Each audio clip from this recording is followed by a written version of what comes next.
هلته خو د منظري په اړه کې د مخکې نه یاره پرېوتې وه. نو چې کله دا منظری او دا شادو دغې کوډګۍ ته ورنږدې شو، دې کاراکل ته پته ولګېده چې یاره دی خو رانږدې شو. په دې کې اوس ماشومان جواړي، خو ماشومانو سم حل راغستی دی. بسم الله الرحمن الرحیم. السلام علیکم. د یوټیوب چینل د قصو بابا نه یو ځلې بیا ستاسو په خدمت کې حاضر یم او د طوطي د قصې د یو بل خوندور او ښکلي پاټ سره امید دی چې انشاءالله قصه به ستاسو خوښه شوي. قصې له به راځو چې کله خجسته د خوبه رابیداره شوه، د شپې وخت یې تیاره لګېدلې ده. ځان یې بیا سنبال را سنبال کړه، ځان یې ښکلی برابر کړه او بیا طوطي له راله. طوطي ته وایي چې یاره طوطي ته نور ماله اجازه ته راکړه، زه روزانه تله راځم او ته دغه د دروغو مروغو دا قصې ما ته وکړې وو، په هغې باندې ما ایساره کړې، هسې زما ټایم خراب کړې، هسې راله مازه خرابې.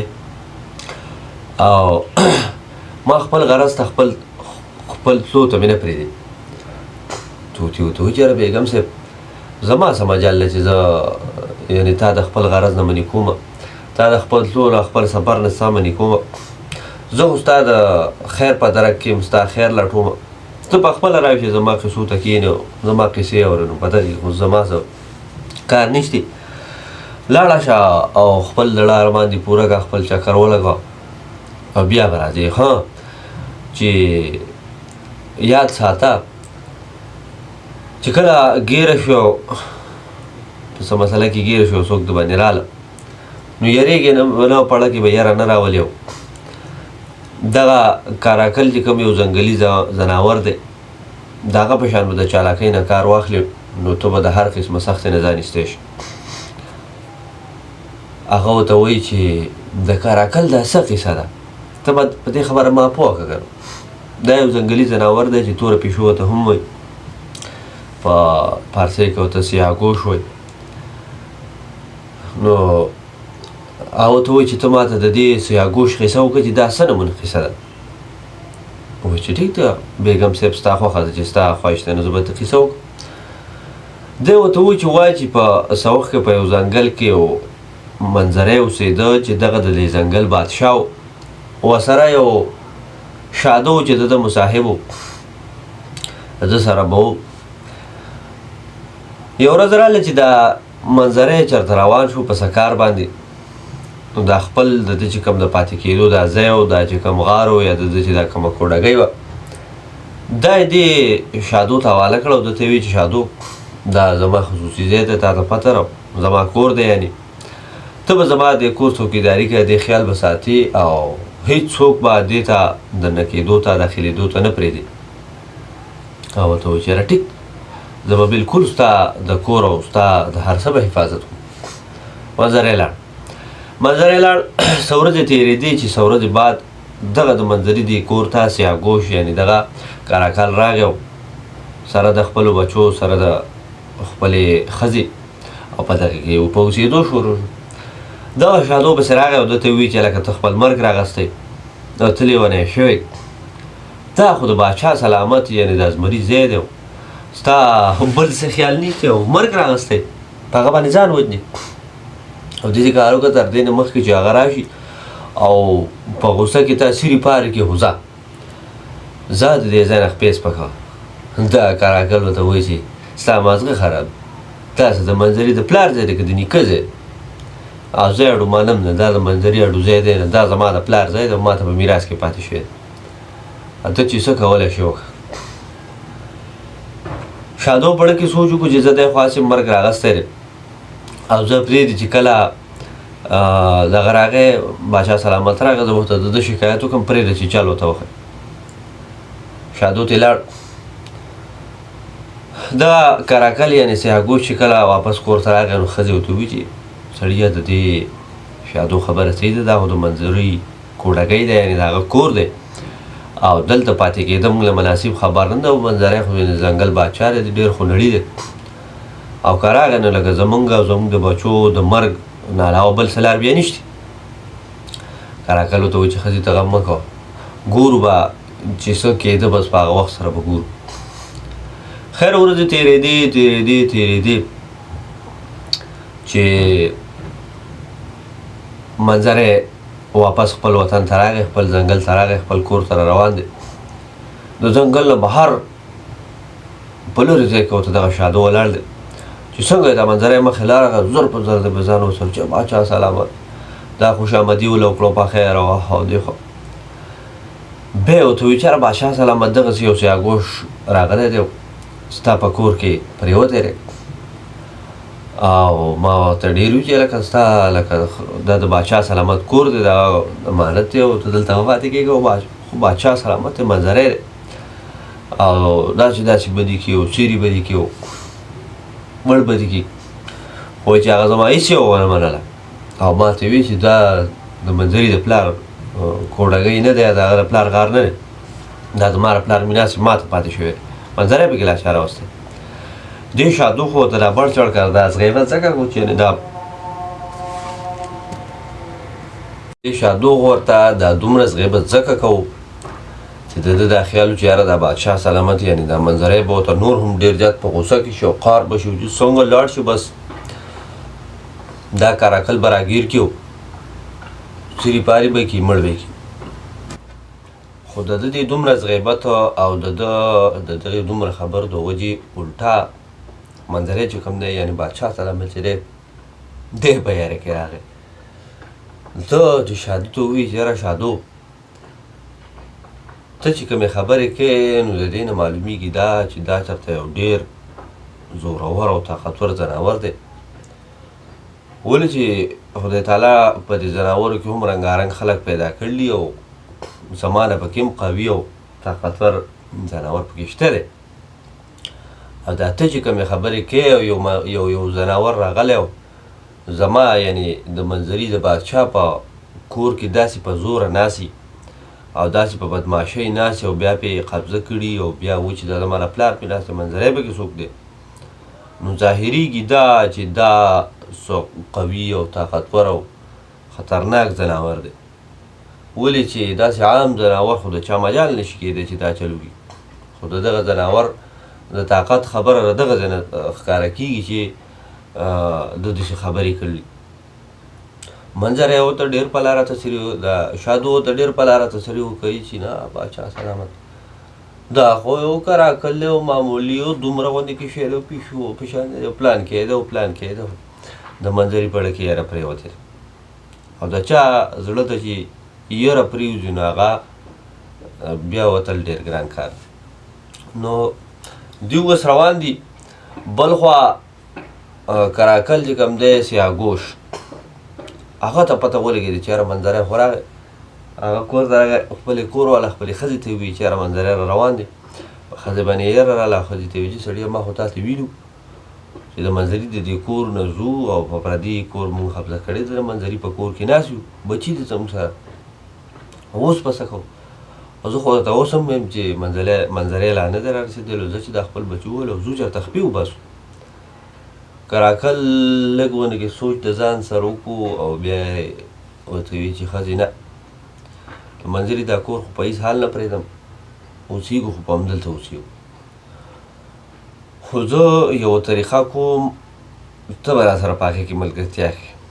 او ورته وویل چې څنګه و چې داسې کار به وکړو چې منظری خو هم هسې هم نن را روان دی پته نه لګي چې څه ټایم به را ځي خو مونږ به یې پرې شروع مورو کیسې کوو یا څه چل ول به کوو چې کله مونږ ته پته ولګي چې دی رانږدې شو او اواز اورېدی شي ته به په دغه ټایم کې دا ماشومان په ژړا کې په څه طریقې به په ژړا کړم چې کله دوی ژاړي دوی به شور ښیسم نو زه به تا نه په غوسه کې تپوس وکړم چې دا ماشومان ولې ژاړي نو ته به راته وایې چې دا د منظري غوښه غواړي نو زه به ته وایم چې یاره د منظري غوښه خو ما په پرون راوړې وه هسې شوه ته به ورته وایې چې هغه بس په دغه ځای کې پرته ده خو دوی دغه نه خوښه یو تازه غوښه غواړي د منظري نو دوی یو بل ته دا مختلف خبرې د کراکل ورته وښودلې د خپلې ښځې ته چې زه به ته دا وایم ته به راته دا وایې په دې طریقه بس یو ډرامه کوه بس ته تماشه کوه هلته خو د منظري په اړه کې د مخکې نه یاره پرېوتې وه نو چې کله دا منظری او دا شادو دغې کوډګۍ ته ورنږدې شو دې کراکل ته پته ولګېده چې یاره دی خو رانږدې شو په دې کې اوس ماشومان جواړي خو ماشومانو سم حل راغستی دی یعنې دغه سیاهګوش بچي نو دې سیاهګوش په غوسه کې د خپلې ښځې نه تپوس کړله چې دا ماشومان ولې ژاړي او ته وایي چېرې دا وږي شوي دي او د منظري غوښه غواړي تا ته خو پته ده چې دوی د منظري د غوښې نه علاوه بل څه شی نه خوري دا سیاهګوش ورته بیا په تیز اواز کې وایي چې ولې پرون چې مې دغه منظري غوښه راوړو هغه څه شو هغه ونه خوړه هغه ورته وایي چې هغه یې کوم ځای وخوړه هغه دغه ځای کې پرته ده هغه نه خوري هغه وایي چې دا زړه ده او موږ له تازه ده منظري غوښه دا خبره چې دا کاراکل واوري نو دی غلی شو چې بیا وایي چې ته څه ګوره د دیو نفرو ته ښه د منظري ځمکې غوښې مو له ښکار کړي دي او راوړي مې دي او پرتې دي ورته دوی پکې اوس هم نخرې کوي او وایي چې دا تازه ده او زړه ده خو دا خیر ده هېڅ خبره نه ده دا چې دغه نه خوري نو خیر دی جړوی مه او د لاسه را د لاسه یې که او داسې کار دی چې فکر مه کوه ما اورېدلي دي چې نن یو منظری را روان دی او که دغه منظری زما په لاس راغی نو امید دی چې کیدای شي زه په دې خپلو بچو نن د منظري تازه غوښه وخورم منظری خو بار ته رانږدې شوی دغه خبرې اوري دغه ته یې ځان غلی کړی او دا خبرې چې واورې او کش یو خپېس پکېږي په کومه لار چې راغلی په هغه لار واپس وتښتي منډې منډې منډې شادو پسې ورپسې پس یو ځای کې رالاندې کړي نو شادو ورته وایي چې باچا سلامت ته ولې دومره تیزه منډه دې ولې راوتښتې منظری ورته ګورې نه هغه دغه د په خپلو بچو باندې د منظري غوښه خورئ او بچي هم چې بچي دي چې پرونی غوښه وایي نه خورو موږ له نن تازه تا ته ما وینه چې دی دا ډېر طاقتور ځناور ده ګوره زما د راتلو نه خبر شوی دی او په تمه و چې یاره منظری به نن راشي نو زه به خپلو بچو له ښکار کړم دا شادو ته بیا مینتونه شروع کړي چې باچا سلامت دا خو یو وړوکی ځناور دی وړوکی غوندې کیسې دی او ته ګوره د منظري ښکار ته ګوره خو دا خاصې چالاکي کوي او دا چل کوي او دا چل کوي بس ته مه یېرېږه او زما سره راځه او زړه نه یې راوباسه خیر خو کوشش او په چل ول په دلاسه کولو په رضا کولو په ډاډ کولو باندې دا منظری بیا را روان وي ته وایي چې باچا سمه ته خو راخوشه که نه ته دا کراکل د سیاهګوش خو ته د مخامخ نه وي نه که نه خیر منظری څه په چل ور روان کي خو د منظري په اړه کې په ګوټ کې یاره پرته ده یاره ترې وتې نه ده هغسې په شک کې را روان دی او د دې شادو نه خلاصېږي دی ورته مینتونه کوي د ده دپاره بیا را روان شه دوی را روان دي خو چې څنګه دې غار ته یعنې دغې کوډګۍ ته د منظري د کوډګۍ ته رانږدې شو دي دغلته کاراکل بیا ولیده ماشومان بیا په ژړا دي د سیاهګوش بیا تپوس وکړو چې ښځې دا ماشومان بیا ولې ژاړي ما تا ته ویلي نه و چې زه دوی له چېرته نن د منظري د غوښې ښکار کومه او یو منظری راتلو والا و خو پته نه لګي چې رانغی خو خیر ته فکر مه کوه زما یو شادو ملګری دی ځینې خلک ورته بیزو وایي چې زما یو شادو ملګری دی او هغه راته نن خبره کوله هغه زما سره نن لوز کړی و ډېر مکار ده ډېر چالاکه دی او بس هغه ما ته ویلي و چې لکه زه بس په چل ول په چالاکۍ په مکر باندې بس یو منظری مې اشنا دی هغه منظری به تاله راولم او بس چې څنګه مې راوسته بس دلته یې سیري پارې کړه ځان یې ښکار کړه خپلو بچو خوراک پتې وکړي منظري چې دا خبره اورېده د منظري په اړه کې خو ټیک دغه خبره پرېوته چې دا لکه و که نه خو دې شادو زه په دوکه راوستی یم او په دې ځناور باندې مې چیر پاړ کړی وي او په دغه نمبر چې بیا منظري ته پته ولګېده او ده چې حمله کړه نو لاول خو د شادو په مرۍ غلی شو شادو په دغه ځای کې ټاک و او بیا چې خپېس پاکې کړي نو داسې منډه یې ووهله چې په کلونو کې یې هغه طرف ته ونه کړه نو شادو وهلو خواړه او منظری وتښتېد او کاراکل چې دی د خپلې چالاکۍ د وجې د خپلو سوچ او فکر او د ذهن د وجې د دغې سختې نه د دغې مسئلې نه خلاص شو نو طوطي اوس دا قصه خوجستې ته کوي خوجستې ته وایي چې ګوره تا د کارکل چالاکي ولیده د هغه خبرې دې ولید څنګه هغه ځان د سختۍ نه بچ په دغه رنګې به ته هم ځان د سختۍ نه په دغه طریقه باندې په چالاکۍ باندې او په داسې خبرو به ځان خلاصوي. نو بیا طوطي چې دا یوه قصه خلاصه کړه د کاراکل او د سیاګوش د قصه یې کله خلاصه کړه، بیا د خجستې ته وایي چې بیګم صاحب ته هسې زما نه ګیله کوې او ستا قسمت په خپله ستا سره ملګرتیا نه کوي چې ته یعنې لاړه شي د وزیر د جوی سره ملاقات وکړي او څنګه چې زریر نومي سړی او د هغه سره قسمت ملګرتیا نه کولو هغه قشانې غریب په غریب پاتې شو، نو ته هسې زما نه ګیله کوې. ما خو ته نه اشاره کړې، ستا خپل قسمت خراب دی یعنې یا خراب یا ستا په خپل قسمت کې دغه شیان لیکلی شوي. هغه ورته وایي دا زریر نومي سړی څوک و او څنګه لکه د ده قسمت د ده سره ملګرتیا نه کوله. بیا هغه ته وایي چې بیګم صاحب دا قصه به ته هم وکړو. وایي چې په څه وخت کې په یو ځای کې زریر نومي سړی و، ده به د ریخمو کپړې ګنډلې یا به یې بڼلې جوړولې کپړې مثال کې کپړې به جوړولې. د ریخمو کپړه به جوړوله او ریخم خو تاسو پته چې ډېر زیات قیمتي څیز دی او د ریخمو کپړه ډېره په اوچت قیمت باندې او ډېره ګرانه خرڅېږي. د ریخمو کپړې به یې ګنډلې خو د هغې باوجود د ده په کور کې لکه داسې خاص مال دولت نه و، بس ګزاره د هغه وخت مناسب د ده د کور هغه ډیوه چې کوم ده نو هغه بلېده. د یو ورځ د ده یو ملګری دی چې هغه هم په دغې ښار کې دی او هغه د دې عامې کپړې دا کار کوي، کوم چې عامه کپړه ده لکه غریبانان خلک یې اغوندي، عام خلک عام عوام یې اغوندي. د ریخمو کپړه خو مالداران او امیران او رئیسان یې اغوندي، عامه کپړه خو هر سړی اغوندي او دغه ډېره ارزانه هم وي. نو دی چې د خپل ملګري ځای ته لاړو ډېر وخت بعد، نو څه ګوري چې د هغه غټ عالیشانې بنګلې دي او د دنیا نوکران چاکران یې ورته ګرځي او کار چې کوم دی کپړه جوړول دا هم باقاعده په کاریګرانو او په نوکرانو کوي، په خپله نه کوي چې په خپله ورته ناست دی او دا کپړه جوړوي او دا کړسار جوړ دا نه. ده چې د دې خپل ملګري دا خوشحالي ولیده، د ده دا مالدارتوب او کامیابي ولیده، نو دی ډېر زیات خفه شو. کور ته واپس راغی او په خپل زړه کې سوچ کوي چې ګوره زه چې دومره د یو قیمتي څیز کار کوم، دومره د قیمتي څیز نه کپړه جوړوم او دومره قیمتي او ګرانه کپړه جوړوم چې کوم د مالدارانو د رئیسانو د امیرانو خلکو څیز دی، نو په هغې کې چې کوم دی نو زه دومره په کمزوري وخت کې روان یم او ته زما دې ملګري ته ګوره چې د یو عام څیز کار کوي، عامه کپړه جوړوي، ارزانه کپړه جوړوي، هغه دومره کامیاب دی چې د هغه بنګلې دي او نوکران چاکران یې دي او داسې په خوشحالۍ او داسې په مزو کې ژوند تېروي چې آخر دا وجه به څه نو چې ونه شوه نو ده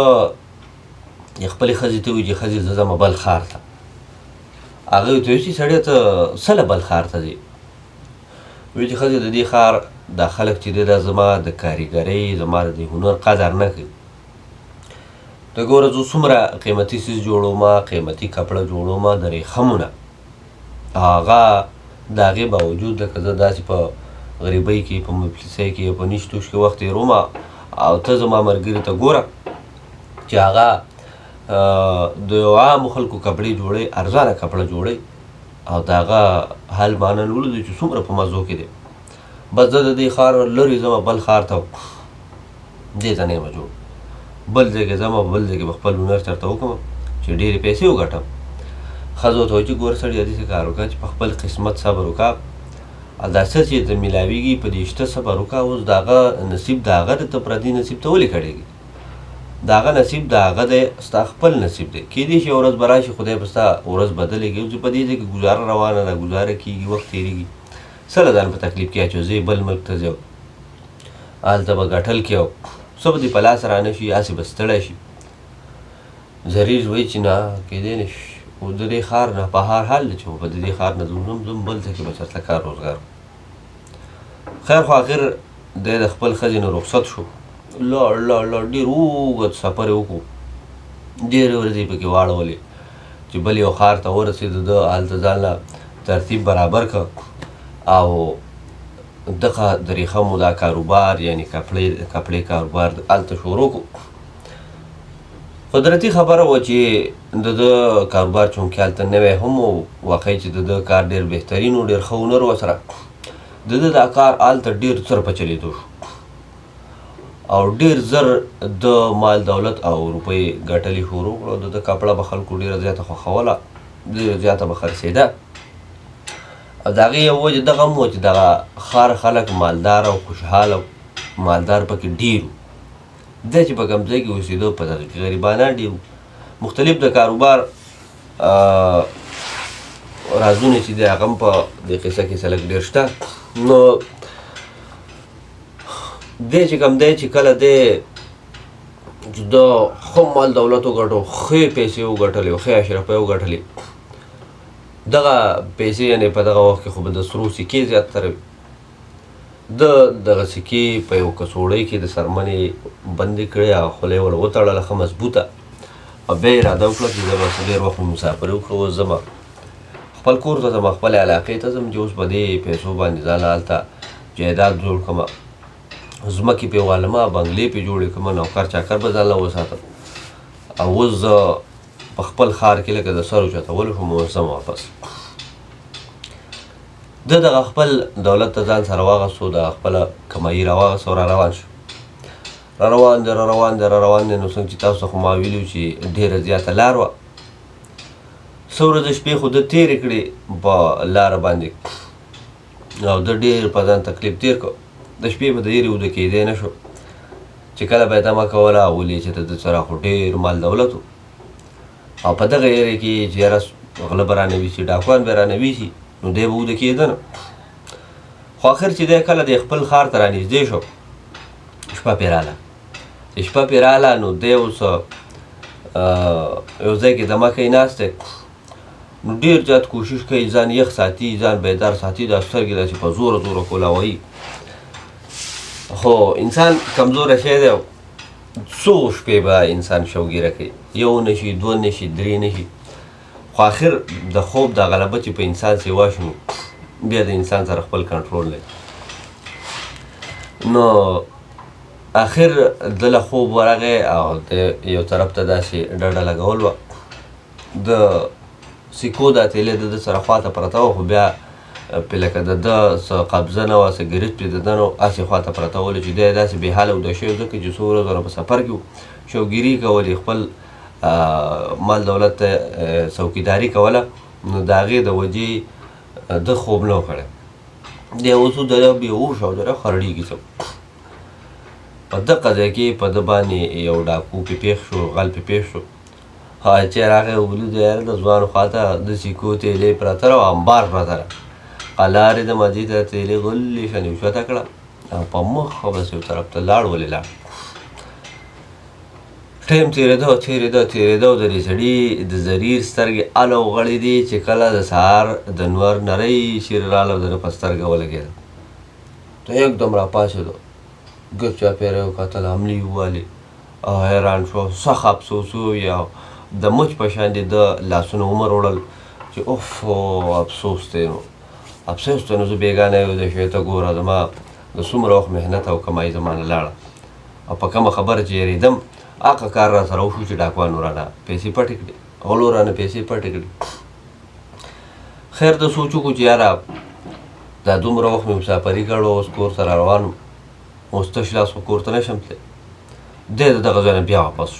واپس شو، بیا لاړو هغه اشته ښار ته لاړو. په هغه ښار کې به هغه اشته کاروبار بیا شروع کړو، لګیا محنت یې کوو، بیا هغومره پیسې جمع کړې، بیا هغومره دولت جمع کړو، بیا را روان شو. چې بیا را روان شو راغی، نو را روان چې کله هغه ځای له راغی، بیا د ده هغه حال و، بیا دی هغه شانتې وده شو، او چې بیا دی هغه شانتې وده شو، هغه ډاکو پې بیا پېښ شو، هغه پیسې چې بیا وې. دی چې کله بیا راپاڅېد نو ده بیا ډېر افسوس وکړو، ډېر ارمان یې وکړ چېرته زما نه هغه دویمه کمایي هم رانه لاړه. نو دی هم دغه شانتې تش لاس کور ته راغی، خپلې ښځې ته یې قصه وکړه چې ښځې دغه شان چل را سره وشو. دا ښځې ورته وایي چې ما ته څه ویلي نه وو چې ته په اشته قسمه صبر وکړه. په خپل قسمت صبر وکړه، په دې شته قسمت صبر وکړه. ولې مسافرې کې، ولې بل وطن ته، بل ښار ته ځې؟ په دې خپل وطن کې کښېنه، په دې ګزاره باندې شکر وباسه او کاروبار دې روان دی. خدای به دې ورځ هم بدله کړي، ښه به هم شي. خو نه هلته لاړې نو هسې هغه خپل وخت هم ضایع کړو، او څه دې په لاس هم رانل. نو دغه وه چې ضریر سره د ضریر قسمت لاس ونه کړو. هر څومره چې هغه کوښښ وکړو چې زه ډېر مال وګټم، ډېرې پیسې وګټم، خو دغه پیسې، دغه مال دولت الټه د ده نه لرې تښتېده. نو طوطي خجستې ته قصه کوي چې ته ګوره اورې چې څومره هغه ضریر کوشش کوو چې زه دغه مال پسې ځان ورسوم او مال قبضه کړم، مال راونیسم، مال مې په لاس راشي، خو قسمت ورسره ملګرتیا نه کوله، الټا دغه مال دولت به د ده نه لرې کړ. نو دغه شان دي هم ته چې کوم نو هم زما د لاسه نه ایساره شوي، او بس دغه قسمت ایساره کړی دي. په قسمت کې دي نشته چې ته عالم صاحب چې ته لاړه شې د وزیر د زوی سره ملاقات وکړي. نو خجسته ورته وایي چې ګوره ټیک ده، ستا خبرې خو په خپل ځای صحیح دي، خو زه چې ستا خواله راشم ته ما ته رنګارنګ نصیحتونه شروع کړو، کیسې میسې ما ته شروع کړو، ته ما په دغه کیسو کې، او زه نورې ستا خبرې نه منم، ته نورې ستا کیسې نه اورم، تاسې فضول خبرې ما ته کوې، ستا خبرو څه فایده نشته، ستا خبرې زه نه اورم، زه ځم خپل کار سرته رسوم. طوطي ورته وایي چې ګوره بیګم صاحب ستا خبره صحیح ده، ته زما د خبرو منلو پابند هم نه، ځکه چې ته زما مالک یې او زه ستا غلام یم یا ستا ساتونکی ځناور یم، دغه په تا پابند نه دی چې ته زما خبره خامخا ومنې، خو به حیثیت د یو ملګري زه چې تا ته کوم نصیحت کوم، زه چې تا ته کومه خبره کوم، نو د ملګري خبره منل پکار دي. ولې چې په دې کې د انسان خیر یې څنګه چې هغه څلور ملګري وو، هغه خپل یو ملګري ته نصیحت کو، خبرې کوله، هغه نه منله او هغه مالداره شو، هغو ته مال دولت میلاو شو، د هغه په لاس هېڅ شی ونه راغلی. دا خبره چې خجستې واورېده نو ورته وایي چې ښه څنګه لکه څه خبره یې وله نه ومنلې. نو ده ورته چې بیګم صاحب دا خو د هغو خو پوره قصه ته تفصیلي که اورېدل غواړي چې وکړم ده. خجسته ورته وایي چې او بلکل وښه راته چې د دې قصې په اړه هم خبر شم کړی چې دا څه قصه وه. طوطي ورته بیا قصه شروع کړي، وایي چې دا په څه وخت کې په یو ښار کې څلور ملګري اوسېده. څلور ملګري اوسېده چې اول ډېر زیات مالدار او ډېر په خوشحالۍ او په مزو ژوند تېرېده، د څه شي کمی ورته نه و، مال دولت ورسره ښه زیات و. خو بیا قدرت داسې وشو چې دا څلور واړه په یو ځای باندې غریبانان شو، مفلسان شو، پیسه ورسره ختم شوه، مال دولت یې ختم شو، او داسې شو چې ډېر زیات کمزوري شو، ډېر غریبي پرې راغله. کله چې په ډېره زیاته غریبي راغله نو دا څلور واړه ملګري را یو ځای شو او یو بل سره یې مشوره وکړه چې یاره زموږ حالات خو ډېر زیات خراب شو، داسې لاس په نامه خو نه شو کېناستی، ځو چېرته ګرځو، درک لګو، که کار روزګار شي، که بل څه طریقې شي، هر څه طریقه شي، خو کوشش کوو چې زموږ دا قسمت بدل شي، او چې موږ کوشش وکړو نو څه به وشي، چې موږ په ځای نه اچو خو هېڅ هم نه کېږي، ځکه چې مشران وایي چې په حرکت کې برکت وي، موږ چېرته حرکت کوو او خوځو چې څه وشي. خیر دغه څلور واړه ملګرو دغه سلا مشوره جوړه کړه، ورځ یې وټاکله او په هغه ورځ باندې بیا ټولو ځان سره د سفر سامان واغست، یو طرف ته روان شو. روان دي ډېرې ورځې شپې چې سفر وکړو، د یو غره په لمنه کې د ځنګل سره نږدې یو وړوکې شاندې جونګړه راکوډګۍ ده، دغه ته دوی ور نږدې شو، د ماښام ټایم دی، ستړي شوي دي، ډېر زیات وږي شوي هم دي. د دغه جونګړې دا دروازه یې وټکوله، نو چې کله دوی دا دروازه وټکوله د دې نه یو سپین ږیری سړی راووتو چې په سر باندې هغه دنګه شانته ټوپۍ پرته ده، او دا سړی ډېر کمالي او ډېر انتهایي تجربه کار سړی ښکاري. د دې څلور واړو کسانو سره ډېر په نرمۍ او ډېر په شفقت باندې پېښ شو، تپوس ورته وکړو چې بچو څه کوئ؟ دغه سړو دغې ملګرو ورته وویل چې یاره مشره دغه شان دي، حالات زموږ خراب شوي په خپل ملک په خپل وطن کې، داسې ډېر بهتر بې حده غریبانان شوي، بس راوتي وو، په خپل قسمت ازمې وکړو چې زموږ قسمت بدل شي، زموږ پاڼه بدل شي. ډېر وخت هم سفر وکړو، ورځې شپې هم په لاره تېره کړې. نننۍ شپه ستا په ځای کې زموږ راغلو خو ډېر زیات وږي شوي وو، ډېر زیات ستړي شوي ستا خواله پکې رالو چې یاره اوس خو ځنګل دی شپه د لار دی هېڅ پته نه لګي نو اوس داسې چل کوو چې موږ وایي که ته موږ له د شپې ځای راکړې او خامخا که سریزه خوراک د سره سلک ډېر تیار چې موږ له راکړې نو موږ به سهار به ځو تا ته نور څه تکلیف نه در رسوو یا نور څه د تنګولو کوشش نه کوو دغه بوډا بزرګ دغه مشر چې دغه ورته مسکی شي دی ورته وایي چې دا څه خبره ده راځئ او زه خو مېلمنو ته ډېر زیات خوشحالېږم او بیا داسې کسانو ته چې د محنت کولو دپاره د خپل قسمت بدلولو دپاره راوتي دي او په ځای ناسته یې نه ده خوښه کړې نو راځئ زما سره راځئ شپه به وکړئ دلته او ستاسو به خدای پاڼه بدله کړي ستاسو به خدای مخه روانه کړي دوی څلور واړه د دغې مشر سره وردننه شي دغې مشر سره د ښکار غوښې پرتې دي او هغه ښه مزېدارې ورتېږي دوی دغه د ښکار دا غوښې وخوري په دغه شپه باندې ځان خو برابر کړي او د دې سپین ږیري سره شپه وکړي چې کله سهار شي دا سپین ږیری ورته وایي چې داسې کار وکړئ چې زه ستاسو په نیتونو پوه یم چې تاسو به اوس روانېږئ خامخا به یو طرف ته ځئ حد تر دې چې څو پورې تاسو داسې څه ذریعانې میلاو شوي یا کاروبار یا هر څه چې ستاسو پې مخه روانه شي نو تر هغې پورې تاسو قلارېدو والا نه یې ځکه چې زه ستاسو په نیت په اراده پوه شوی خو داسې کار وکړئ چې په دې باره کې به زه ستاسو لږ مدد وکړم او داسې کار وکړئ چې دا څلور واړه ټوپۍ والی دغې مشر سره څلور ټوپۍ څلور دی و چې دا څلور ټوپۍ والی او زه په مخه تاسو ډېر زیات سفر کړی دی کور طرف ته روان شئ کور طرف ته روان شئ ستاسو دا ټوپۍ به ستاسو په سرونو پرتي خو چې د کم کس نه په کم ځای کې ټوپۍ وغورځېده بس دغه ځای د راکنې دغه قسمت دغه حال به هغه ته په دغه ځای کې میلاو شي او د هغې نه به د هغه مخه بدله شي نو دوی اوس هم خوشحاله شي دغه ټوپۍ د دې سپین ږیرې نه والي د دغې حاکم نه والي او په سر یې کېږدي او د دغه نه مشر نه رخصت شي او روان شي روان دي واپس سره روان دي چې بدې کې ناګهانه دا یو ملګري د سر نه ټوپۍ وغورځېده چې د هغه د سر نه ټوپۍ وغورځېده اوس دوی ټول په سوچ کې چې تیاره دلته به څه راخېږي یا دلته به څه یا د دغې سپین ږیري خبره رښتیا که دروغ وایي بس دغې ټولو څلور واړه ملګرو په دغه ځای کې کودایي شروع کړه کنستۍ شروع کړه خاورې هړی چې لږ شان په دې ځمکه کې کنده وکړه ځمکه یې لږه سوری کړه خاورې ترې راویستې نو څه ګوري چې په دغه ځای کې تانبه راوخته تانبه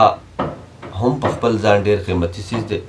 دغه د کوم ملګري نه چې دا ټوپۍ غورځېدلې وه دوی وایي چې هلکانو زه خو د تانبې کاریګر یم تانبه زما ډېره په کار راتلی شي او دا تانبه ماله اوس په دې وخت کې داسې ده لکه سره زر چې او داسې کار وکوئ چې زه د تانبې په کارګرۍ پوهېږم زه د تانبې نه ډېر ښه کار اخیستی شم تاسو داسې کار وکړئ چې درې واړه دلته پاتې شئ او پرېږدوه سړیه چېرته به ځئ او ټکرې به وهئ او څه به په قسمت کي څه به نه زه به دا کاریګري کوم او دا تانبه به راوباسو په دې به زه خدای ډېر ښه وخاړی دغه ملګري ته وویل چې نه شکر دی چې ستا قسمت ستا دغه تا ته میلاو شو اوس خیر دی ته خپل دغه کوه خپل محنت کوو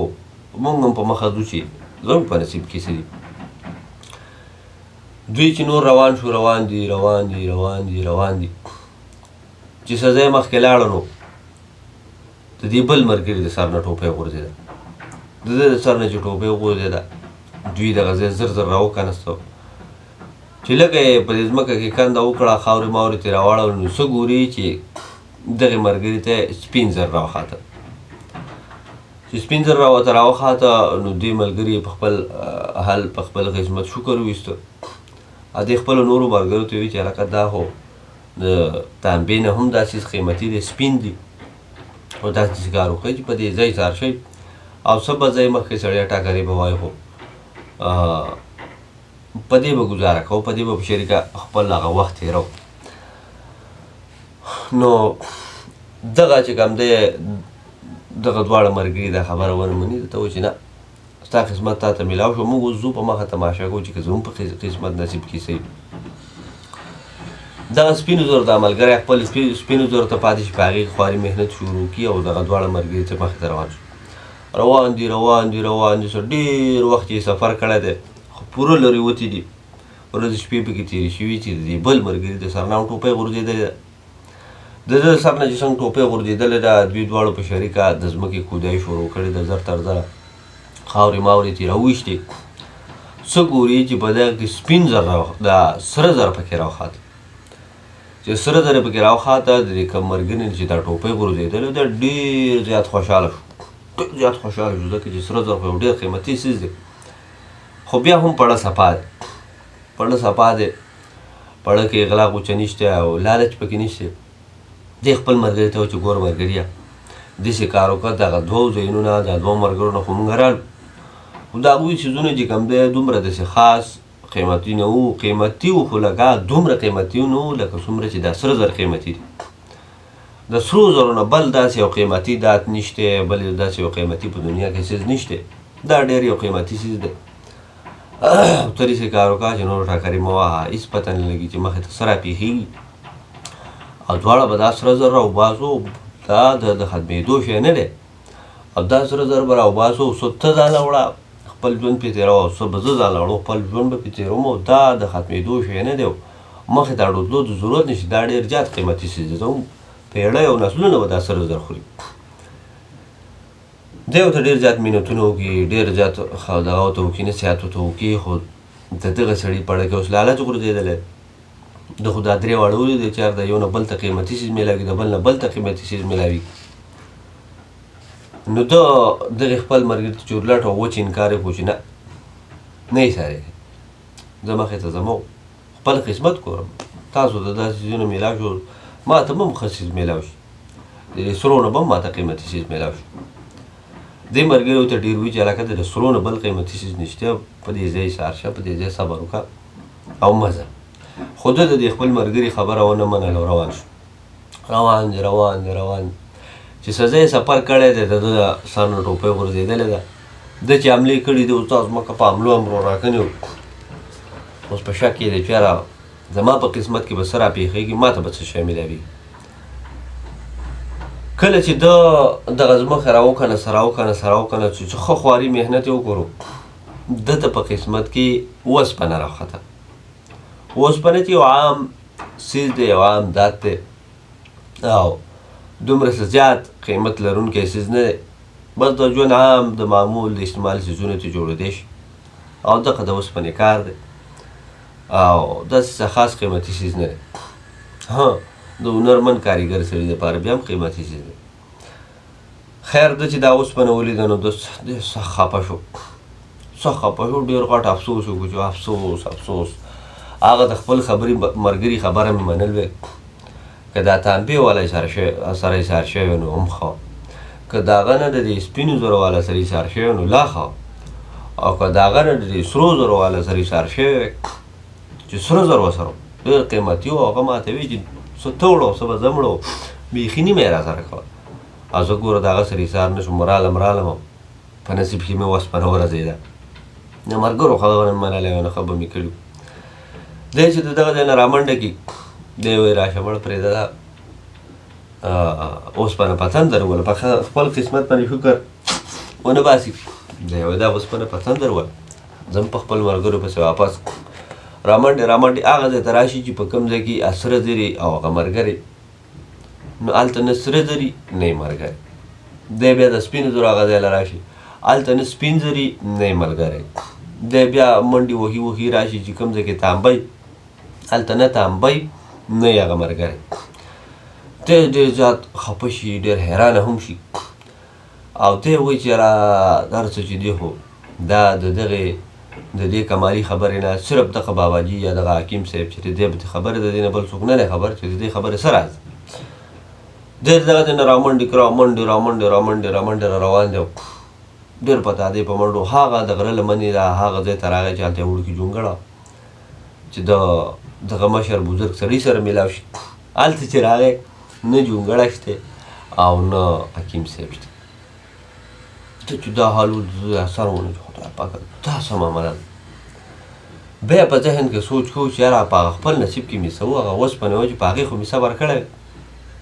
څه نه څه خو وکړه نه، د نیش نه خو بیا هم خو هلته ایسار شوی وی نه، دغه هم ډېره ښه خبره.